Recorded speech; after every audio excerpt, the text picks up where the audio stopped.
you.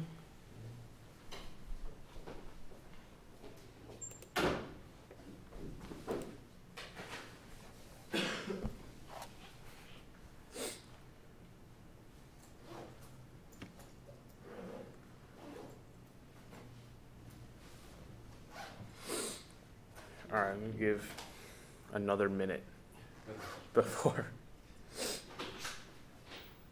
we start.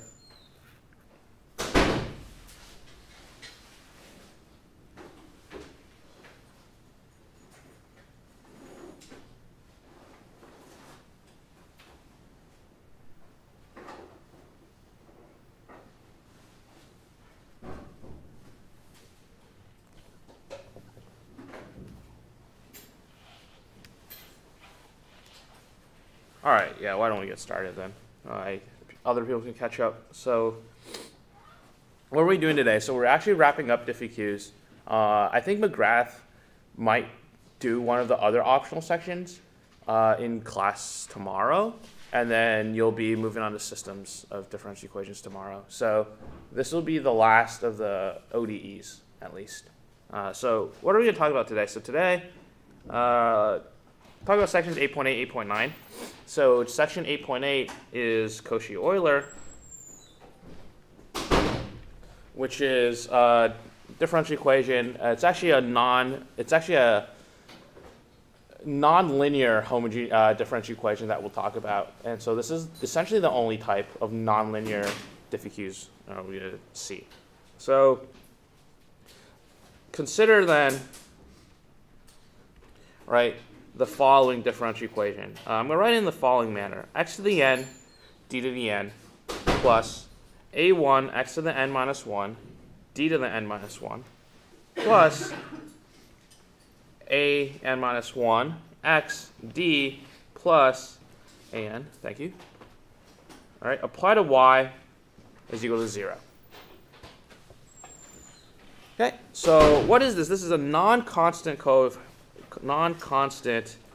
homogeneous, thank you, diffie-q.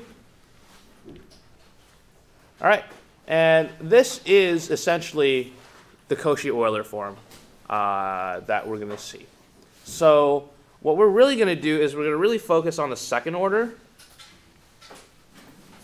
Cauchy Euler type of equations. So essentially what they're going to be x squared d squared plus a1xd plus a2 applied to y equals 0. Or if we write it out by applying all the differential operators, we'll get x squared y double prime plus a1 x y prime plus a2 y is equal to 0. Okay, so these are Cauchy Euler diffie-qs. This is the second order. The worst you'll see is a third order differential equation, but the idea is the same. You solve these diffie-qs using the same methods, no matter what order you're given. Okay, so how do you solve these, right? So solving the second order differential equation, solving second order Cauchy Eulers. So you do the following. I'm going to claim that x to the r is a solution for some r. Okay? So that means that y is equal to x to the r is going to satisfy this type of second order differential equation that we have shown above. So let's check it, right? Plug y equals x to the r to check. Okay? So what do we have? So up here, right, we're going to plug y is equal to x to the r into that equation above.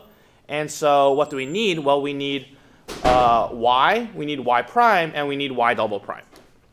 Okay, so here's y to x equals x to the r. So now we need y prime, right? And so taking the derivative, we get, right, the r comes down. So we get rx, and then we raise it to 1 power smaller, right? X to the r minus 1. Okay, and then if we take another derivative, you get y double prime. You get r, and now the r minus 1 comes down. And this becomes x raised to the r minus 2 power.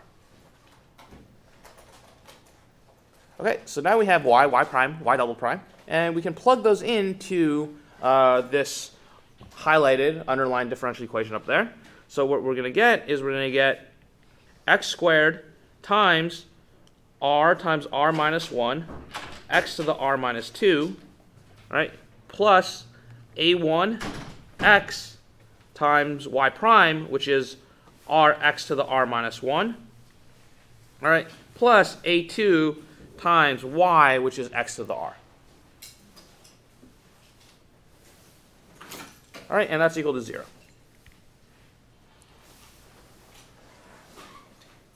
So now let's simplify, right? What happens to this x squared given that there's an x to the r minus 2 here, right?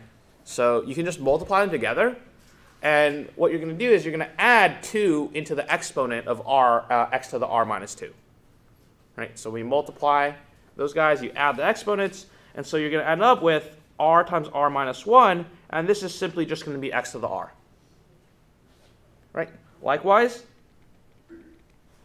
you'll get a1, oops, and then this x and this x to the r minus 1, they're going to multiply together, and so now you're just going to get r times x to the r. Okay, and then the last term is going to be a2 times x to the r, right? And multiplying all these, and then remember that's all equal to 0. Okay, so now what? Well, there's a common term in all these terms, which is x to the r, so we're going to factor that out.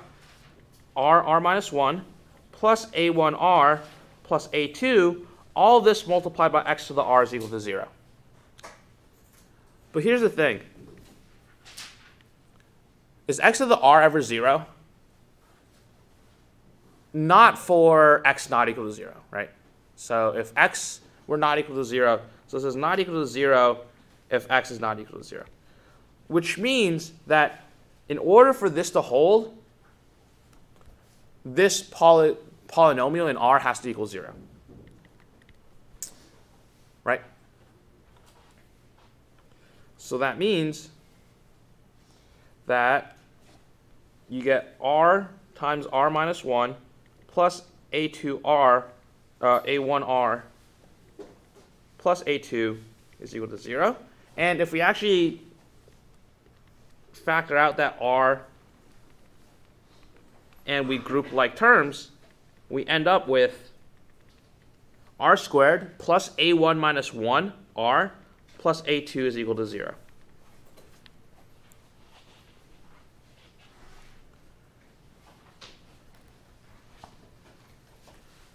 Thank you. All right, so now what do we do? Well, once we have this equation for R, right, we find the roots of R. Okay, so you find the roots of R. R is equal to negative A1 minus 1 plus or minus square root of A1 minus 1 squared minus 4A2 over 2.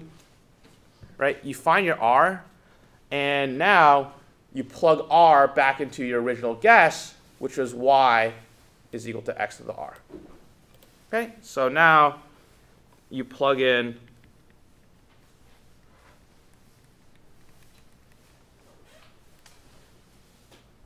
Y is equal to X to the R, and those are your solutions to this type of homogeneous differential equation. Okay, so we'll see actual numbers, but this is the main idea. And another thing is that this polynomial in R, since we did it generally, it'll always hold, right? So we just plug in whatever constants we have into that polynomial. Okay, any questions so far? So let's take a look then at an example. And we're going to take a look at a few examples here. So let's say that I have x squared y double prime minus 3xy prime plus 4y is equal to 0.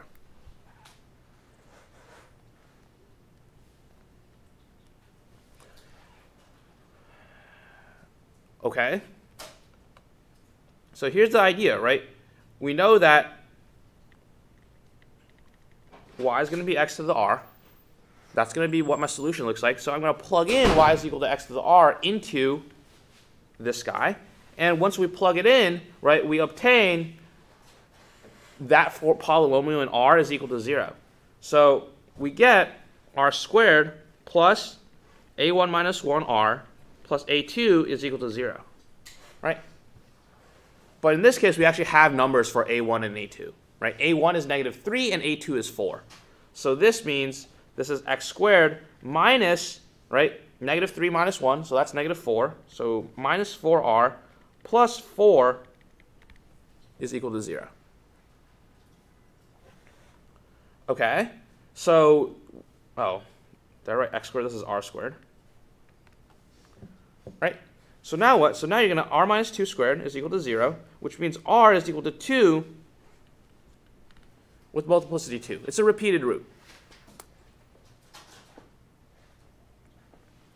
So what's going to happen now? Well, you have a repeated root, R is equal to 2. So you know that y is equal to x squared is a solution. Right? Because we plug in R back into y is equal to x to the R. Okay, here's the catch. This is a second order differential equation, so how many solutions do we need? We need 2, right? Well, we have one of them, and we can't just say that y is equal to x squared is both solutions, right? So how are we going to get the other solution? Any ideas? Okay, so you can use reduction of order. That's what you're going to do on this thing. So that's one way you can get the reduction of the other solution. I'm going to show an alternative method. Okay, and the alternative method is essentially a derivation of why the solutions are what they are. You can learn the derivation, or you can just memorize. Okay, so I don't recommend memorizing like the patterns in general, but so this is how we derive the patterns. So you know y is equal to x to the r is a solution. So what I'm going to do now is the following. I'm going to let x equal e to the t. So this one I'm just completely pulling out of my ass. Like, just, hey, let's do this, okay? So just kind of have to do it. So if we let x equals e to the t, now what? Now our solutions before, right, there were y is equal to x to the r. What are they going to be now? They're going to be equal to y is equal to e to the t raised to the r. Right? But when you raise an exponent to a power, you just end up multiplying all those powers together. Right? So this is really e to the rt. Wait, hold on. We've seen solutions to differential equations of that form. Right? Namely, to what kind of differential equations? Yeah, linear, constant coefficient, homogeneous diffuse, right? They all have the form e to the rt, right? So now, if I told you that your root was 2 with multiplicity 2, how would you write out that solution? Yeah, so you have e to the rt, and then you have t to the rt, right? So now, right, your solutions is c1 e to the rt plus, or in this case, r is 2, right? So you have c1 e to the 2t plus c2 t to the 2t. Okay, and this is because we know how to deal with the form solutions of the form e to the rt. Okay, so now what? Well, our original equation, y is a function of x, not a function of t. All right, so we're going to have to convert back into functions of x's. All right, and the way to do that is the following, right? If you know x is equal to e to the t, then I can take the log of both sides, and I'll get ln x is equal to t.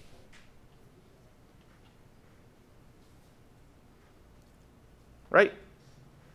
So now what do I do? Now I run through this solution, and I replace anywhere with a t with ln x. So y is equal to c1 e to the 2 ln x plus c2 ln x e to the 2 ln x. Right? So, okay, so now we just have to play around with log properties and e properties, right?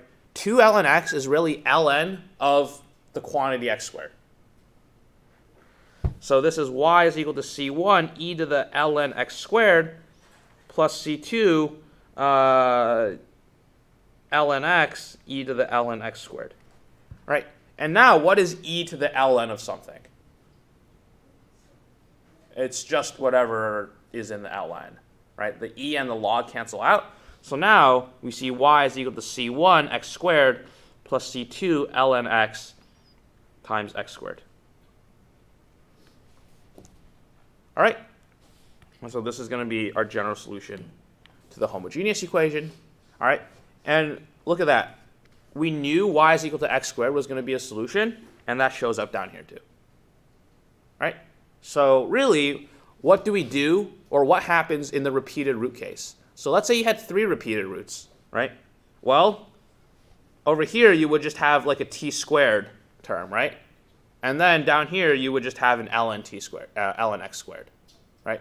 But you have to be careful. It's like ln of the entire quantity, like squared, not ln x squared. So you have to be careful of that.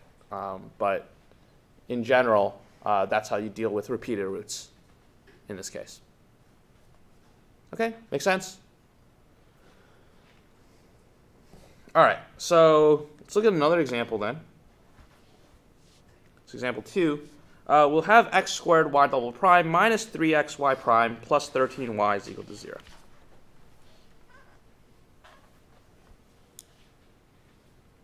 Okay, so the same idea holds. Let y is equal to x to the r.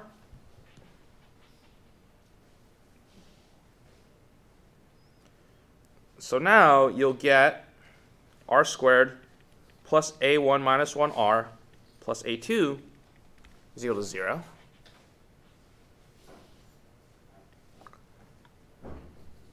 Okay, plug in the necessary coefficients. This is r squared, negative 3 minus 1, that's negative 4, minus 4r plus 13 is equal to 0.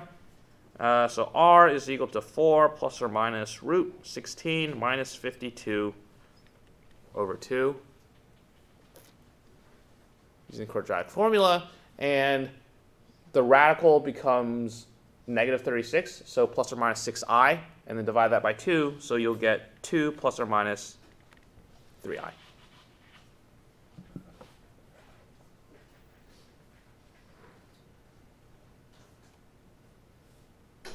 Okay, so this is the same idea, right? So if you say that y is equal to x to the 2 plus or minus 3i, essentially, like, what the heck does this mean, right? What does x to the 2 plus or minus 3i really mean?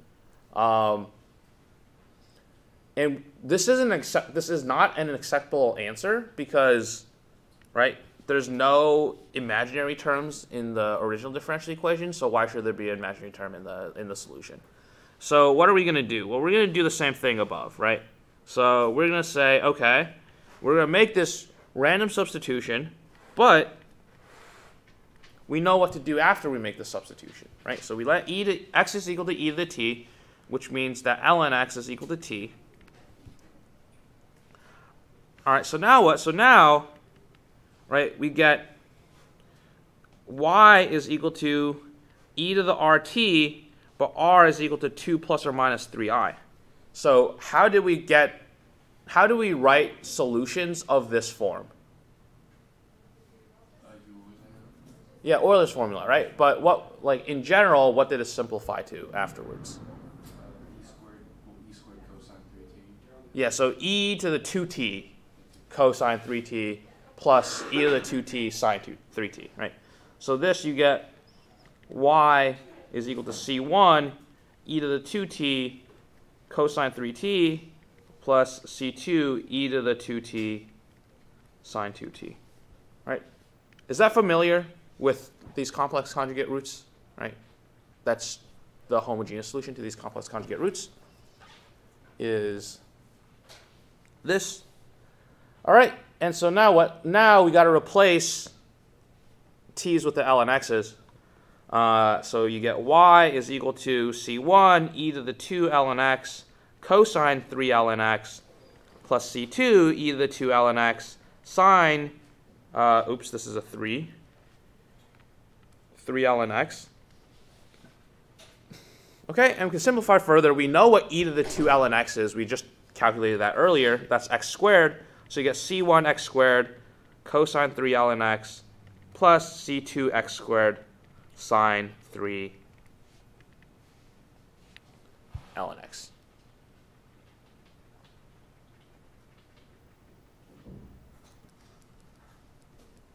Okay, any questions?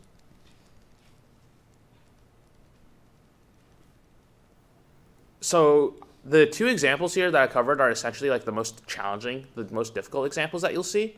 What happens if the two roots are like distinct real roots? What would the general solution be in that case?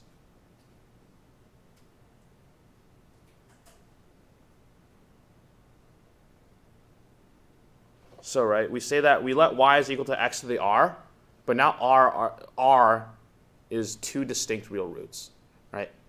So in that case, you just take x to the r1 and x to the r2, and you just take a linear combination of the two, right? There's none of this e to the t substitution that you need to do because you have distinct real roots, so you might as well just shove them in and be done with it, okay? This case is a little harder because, you know, why not? Okay, any questions? Okay, so that's pretty much it for Cauchy Euler. So here's the thing: you don't have to show this derivation every time. You don't have to show the derivation to get these solutions. So if you remember that you just add multiples of ln x into repeated roots, like you can just do that. The reason why I'm showing these derivations is because it's really popular on like the exam or like in previous semesters to like have these like solutions written out on a cheat sheet for the exam, right? But you don't get a cheat sheet for these exams. So if you're ever stuck, then you can see, you can like derive like the actual like correct roots this way. Okay, so let's move on. Chapter 8.9 is reduction of order.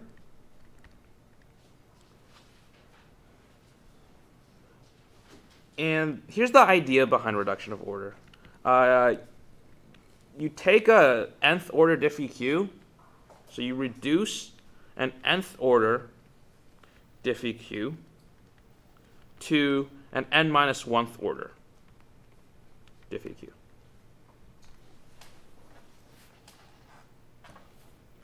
Okay, so you're given some differential equation and you reduce the order. Generally, in this class, we'll be talking about second-order differential equations. So we'll reduce second-order differential equations into our first-order differential equation. And we can solve those. All right, so when do you use reduction of order? There are a few main ways. First way is when there's non-constant coefficients.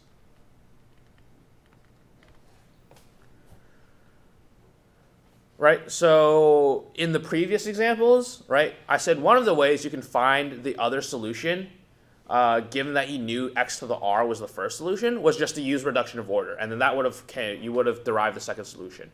That's perfectly fine. So if you see non-constant coefficient diffeqs, generally speaking, reduction of order is a fine way to go. The second time to use it is when you're given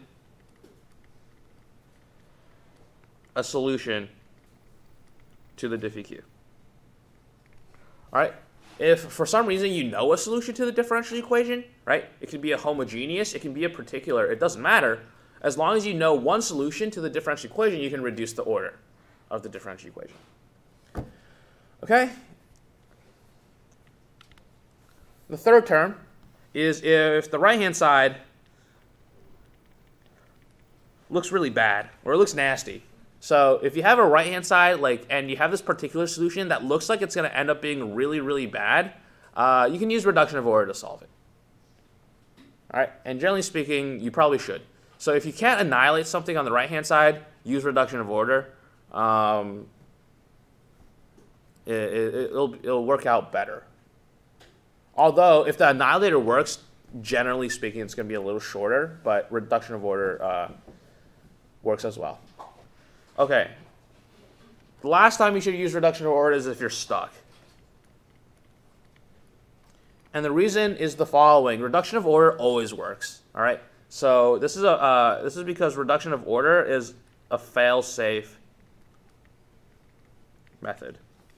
All right. So if you have no idea how to solve this differential equation, something pops up on your exam, you for some reason just forget what annihilates, I guess, cosine 3x, you can use reduction of order. It always works, given that you know one of the solutions to the equation. All right. So that's why reduction of order is really powerful. So really, you can ignore everything we've done for the past week and a half and just get really good at this.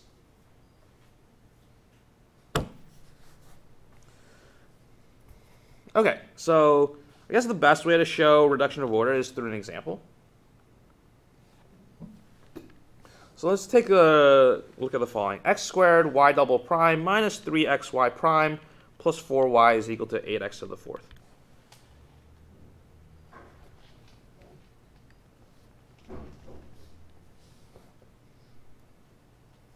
Okay, so we have this differential equation. So it fits a few categories. First of all, it's non-constant coefficient, right? So we should probably use reduction of order. Secondly, there's no annihilator for the right-hand side, right? I guess, is there an annihilator for the right-hand side? Yeah. Okay, yeah, you can annihilate the right-hand side. The right-hand side's not bad. But the problem with annihilators is that you have these non-constant coefficient terms. So again, the non-constant coefficient terms reign supreme, so you should use reduction of order. Okay, so what are you going to do? The first step, or really step 0, because sometimes you don't need to do this step, is to obtain a solution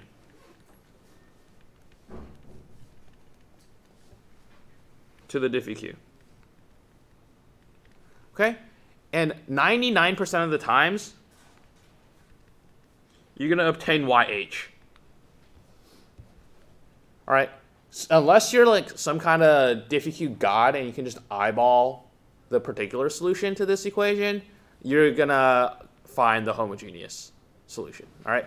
And the reason is because we know how to find this homogeneous solution, right? It's a Cauchy-Euler equation. And in fact, we actually did it above.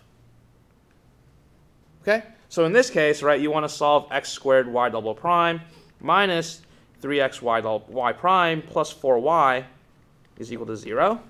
Right? And remember, we actually have it above here. Okay? But even if we didn't, so let's say we didn't have the homogeneous, right? You get r squared plus a1 minus 1r plus a2 is equal to 0, right? And this is r squared plus minus 4r plus 4 is equal to 0, r minus 2 squared equals 0, r is equal to 2 with multiplicity 2. So remember, even when we had the multiplicity, we knew one of the solutions, right? We didn't know both, but we knew at least what one of the solutions was going to be. We knew that y is equal to x squared was one of the solutions. The problem was finding the other linearly independent one, right? But we know y equals x squared is a solution, so we're going to use it. Okay. In this case, let's call it y1. Right? So this is going to be y1 is equal to x squared, and that's a solution. Okay. The reason why this is called step 0 is because some of the times, if you get like a differential equation and you can't solve the homogeneous equation because you've never seen that kind of homogeneous before, we'll like be nice to you and we'll give you a solution, so then you don't actually have to find a solution to the homogeneous, right? So you have one and you can just use it. Okay, so step 1 then is to guess the general solution. Okay? Keyword being general. Because when we used annihilators, what kind of solutions did we guess for?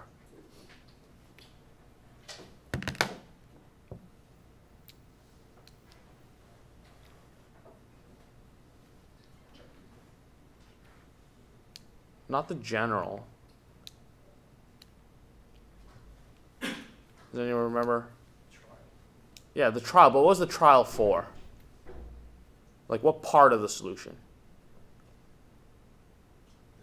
The particular solution, right? So when we use the annihilator method, that was to solve the particular solution.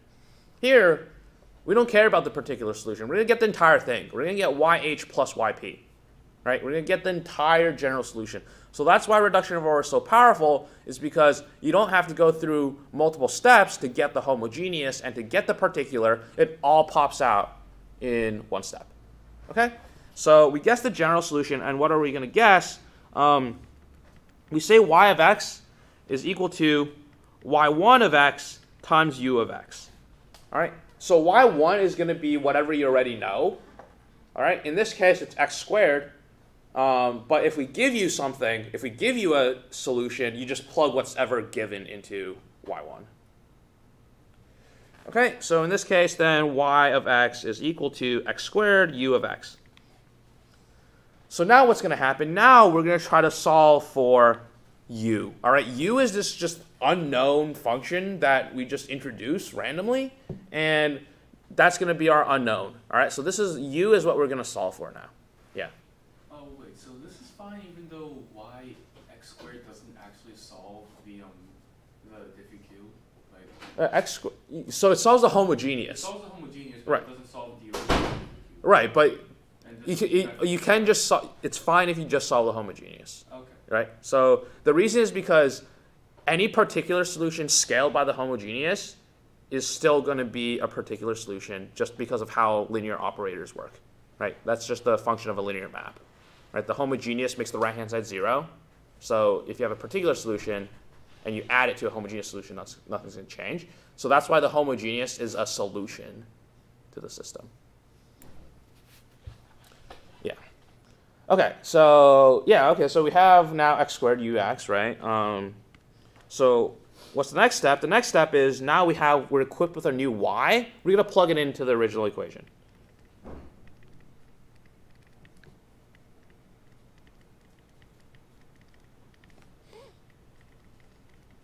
Okay, so we have this new y, and we're going to plug it into my original differential equation. All right, so remember I had x squared y double prime minus 3xy prime plus 4y is equal to 8x to the 4th. Okay, so what do I need? I need a y prime and I need a y double prime term. Okay, and I already have my y term. So what is y prime of x? Well, this is where you bust out your, I guess, algebra 2, and you have to differentiate using chain rule. No, that's like pre-calc. Never mind.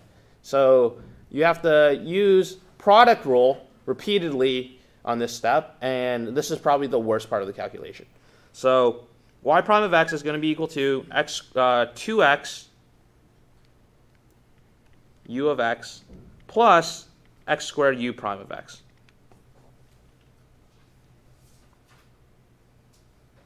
Okay, so that's the product rule on x squared ux. And now we have to go down to the second derivative, which requires product rule again, but on 2 terms this time. So here you get 2u of x plus 2x u prime of x. All right, so that's the first term. And then you need to use the product rule on the second term, which is then 2x u prime of x plus x squared u double prime of x. Okay, and let's just note that these 2 terms here, they're the same thing, so we can combine them, and this is really 4x u prime of x. Okay, so now we have y double prime, y prime, y double prime, and we want to plug it into the original diffie, but here's the idea, right? The idea is to reduce a second-order differential equation into a first-order differential equation, all right? But what do we have? We have u double prime term, we have a u prime term, and we have a u term. Okay?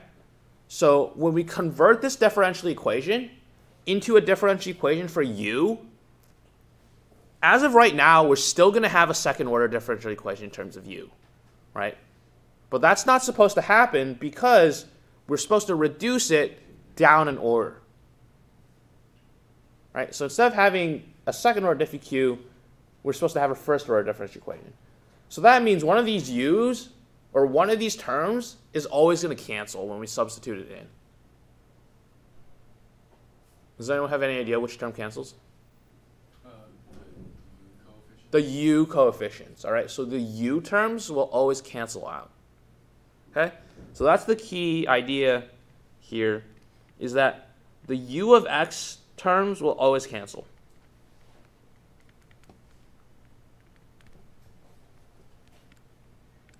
So in other words, we can treat it as 0. Why does that help? Well, that helps because when we plug in these terms back into the original differential equation, we can just ignore all of the u of x terms, right? So there's just less algebra to do.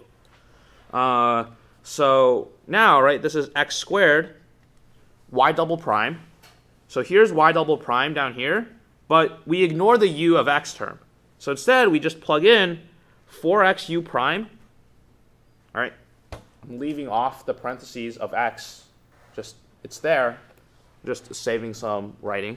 And then add it to x squared u double prime. All right, so we leave off the u term. Now we add that to, or we subtract 3x y prime. So 3x times, okay, so we look at my y prime term, and we just don't put in 2x u of x. Right? So the only term we do is x squared u prime. Okay, and now we add 4y. But what is y? Y is x squared u of x. So this last term always ends up being 0. You just never, ever put in the y term in. And that's equal to 8x to the fourth. Okay, so now what? Now this is 4x cubed u prime plus x to the fourth u double prime minus 3x cubed u prime is equal to 8x to the fourth. So that's just distributing. And now we're going to rewrite this differential equation with the double prime term leading it and combining like terms as well. So this is going to be x to the fourth u double prime plus x cubed u prime, and that's equal to 8x to the fourth.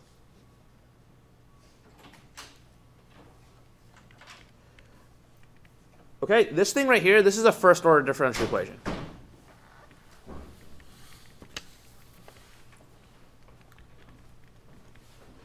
Okay, so this is a first order diffie-q, and what are we going to do? Well, the reason why this is a first order diffie-q is the following, right? You can let like w equals u prime. And now what happens? Well, now this becomes x to the fourth w prime plus x cubed w is equal to 8x to the fourth. All right, so that's why it's a first order differential equation. Okay.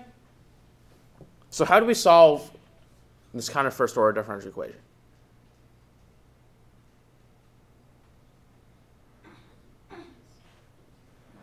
Integrating factor, right? So all of those first order diffie-q's that we made you do at the beginning of the semester, well, we made you do them for a purpose because this is where you'll use your ability to solve first order differential equations. Okay, so in this case, we need to solve using the integrating factor. So what do I need to do? Well, I need to make sure the coefficient in front of the w prime is equal to 1. So I'm going to divide through by x to the fourth. So this is w prime plus, all right, now this is 1 over x w is equal to 8.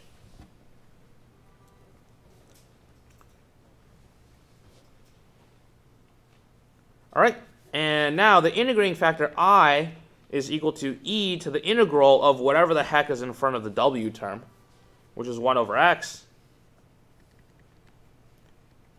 dx. All right, the integral of 1 over x is ln x. So now that's equal to e to the ln x, and so that's equal to x.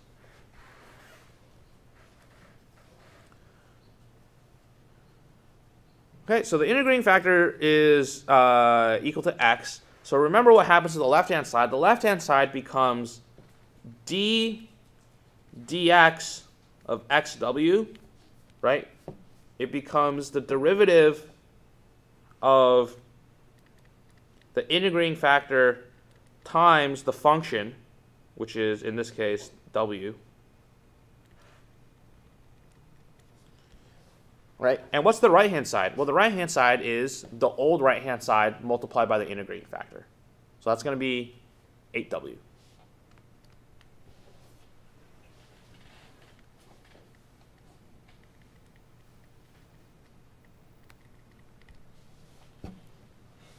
Okay, so that's the purple is the general case, and then we have our specific numbers plugged in above. Oh, wait, this is 8x, my bad. The integrating factor is x, not w.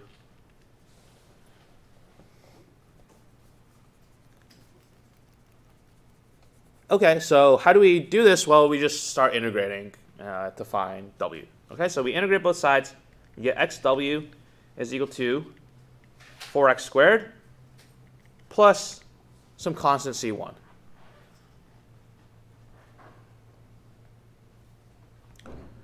All right, we want to find w, so we isolate w by dividing everything by x. So you get w is equal to 4x plus c1 over x.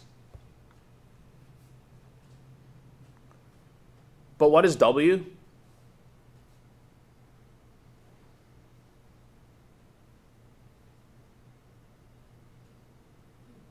U prime, right? We made this substitution up here. W is equal to U prime. So this is really equal to U prime, right? And so again, the end goal is to find U of X. So what do we need to do now? Well, we need to integrate one more time.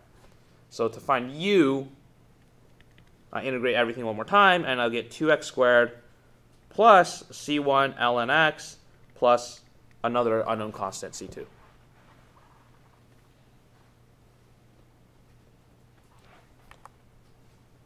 Okay, so I found my u, and so now step 3, which is the final step, is to find the general solution.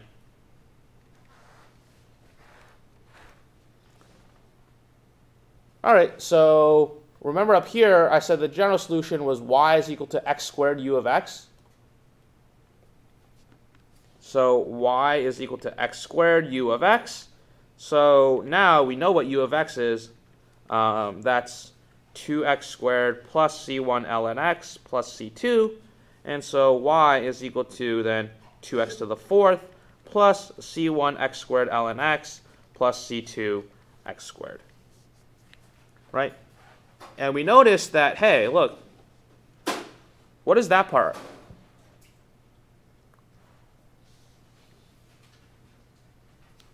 What is that part? The homogeneous, right? If you look at what we solved before, it's the exact same thing. Right? We actually solved that homogeneous equation before. Right? This is the same as above. Right? Which means, what does this remaining term have to be? The particular solution.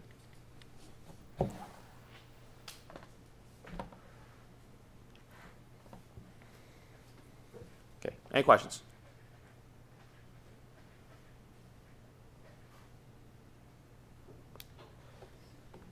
All right, so that's just that's reduction of order, and you'll have reduction of order on the recitation homework. There's also Cauchy Euler, but there's one thing left on your regular homework, which is chapter 9, systems of equations. All right, so we'll look at 9.1 just really quickly, and we'll talk about how to solve system of equations without needing to go through the whole like J matrix, and then you get like first order differential equation, and then you solve the first order differential equation, and then you multiply the J matrix, and you get whatever you get initially, right? So that was like the roundabout way to solve system of equations. Here's the short way that takes like much less time. So consider the following set of differential equations: x1 prime is equal to x1 minus 2x2. x2 prime is equal to 2x1 plus 2x2.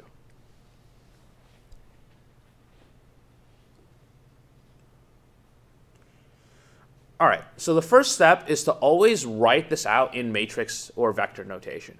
Right? So what we're going to have is this is equal to x1 prime, x2 prime is equal to 1, negative 2, 2, 2 times x1, x2.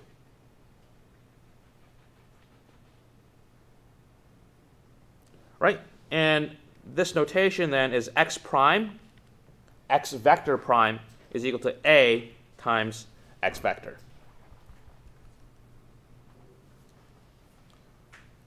So, right, what did we do before? Well, before we said, okay, let x is equal to, I don't know, s times v or something like that, and then you, like, solved whatever. We're not going to do that. So, here's the step you always do. Whenever you have a system of equations, the first step is to find eigenvalues, eigenvectors of that coefficient matrix. All right?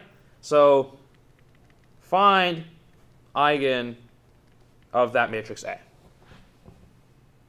So there's a reason why we spent an entire chapter on finding eigenvalues, eigenvectors, and defective matrices is because here's the application systems of equations right here.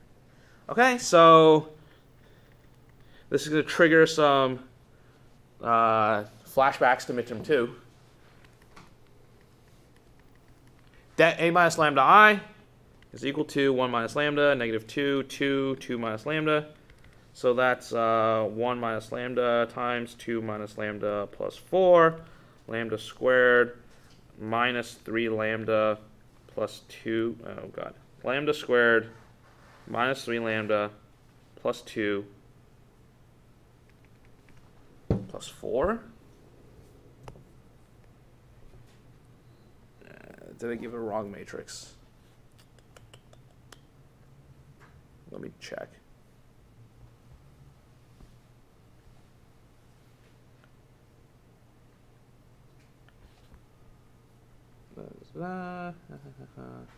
Okay. Got to change this up a little bit. So this is a minus 2 up here, and this is a plus 2 up here. Okay.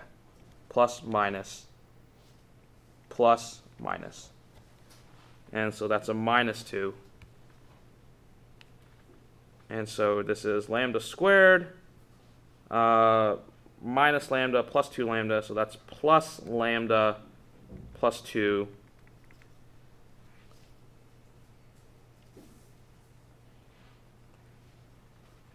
minus 2, and then this is minus 4. Okay, cool. So this is lambda squared plus lambda minus 6, which is lambda plus 3 lambda minus 2. Okay, so lambdas are 2 and negative 3, right? And so now you find the eigenvectors. Lambda equals 2. You get a minus 2i, which is negative 1, 2, 2, negative 4. So what is an eigenvector? 2, 1. Lambda equals negative 3. You get a plus 3i, which is 4, 2, 2, 1. And so what is your eigenvector v2? 1 minus 2. Okay. So your general solution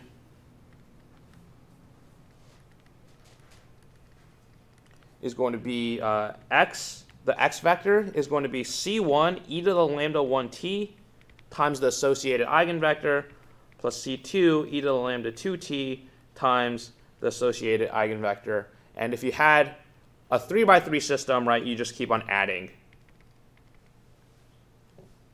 your eigenvalues, eigenvectors, all right, all the way up to Cn e to the lambda nt plus Vn. Okay, and this is the non-defective A matrix. So again, just like for Jordan form, once you get a defective matrix, like shit hits the fan, it gets really bad. You have to find generalized eigenvectors. So in our case then, x is equal to c1 e to the 2t times 2, 1 plus c2 e to the negative 3t times 1, negative 2. That right there, you're done. Really simple.